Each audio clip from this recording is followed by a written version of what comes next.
গরমের তীব্রতায় এক সপ্তাহে বিদ্যুতের চাহিদা বেড়েছে প্রায় ৩,০০০ মেগাওয়াট। পরিস্থিতি স্বাভাবিক না হলে চলতি মৌসুমে লোডশেডিংয়ের মাত্রা অতীতের যে কোনো সময়ের চেয়ে বেশি হবে বলে শঙ্কা প্রকাশ করেছেন জ্বালানি বিশেষজ্ঞরা।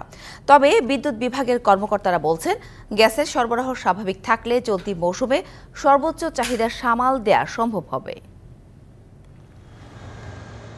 তীব্র তাপপ্রবাহে অতিষ্ঠ জনজীবন। এই সময়ে বেড়েছে ফ্যান, এসি ও ফ্রিজের ব্যবহার, ফলে প্রতিনিয়তই বাড়ছে বিদ্যুতের চাহিদা।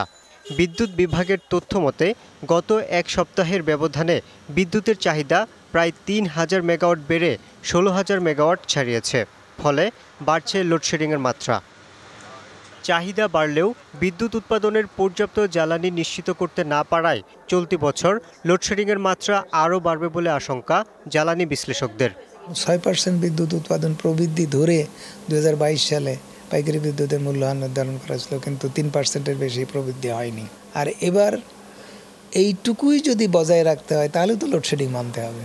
যেহেতু আমরা প্রাইমারি জ্বালানির সংস্থান করতে পারিনি লো কস্টে, আবার আমাদের আয় উন্নতিও বেশি হয়নি, আবার দেখা যাচ্ছে যে আমাদের জিডিপি প্রবৃদ্ধিও কম, তাহলে আমাদের বিদ্যুৎ অবস্থা স্বাভাবিক হবে কিভাবে, এটা তো হিসাবে মেলে না। ওয়ালটন ফ্রিজ কিনে অনেকের মতো আপনিও হয়ে যেতে পারেন মিলেনিয়াল, সেরা পণ্যের সেরা অফার। তবে বিদ্যুৎ বিভাগের কর্মকর্তারা বলছেন, পরিস্থিতি সামাল দিতে প্রস্তুত তারা।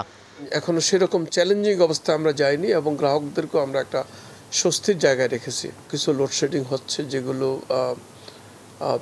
সঞ্চালনের কিছু সীমাবদ্ধতা এখনো ছোটোখাটো জায়গায় রয়ে গেছে, সেই ২-১টা জায়গায় এরকম হতেছে, তবে সেগুলো আমরা ওভারকাম করার চেষ্টা করতেছি। বর্তমানে বিদ্যুৎ উৎপাদনের জন্য প্রত্যাশার চেয়ে বেশি গ্যাস পাওয়া যাচ্ছে বলেও জানান তিনি। ৭,০০০ মেগাওয়াটের বেশি গ্যাস থেকে আমরা উৎপাদন করতে পারছি। Yusuf Rana, DBC news, Dhaka.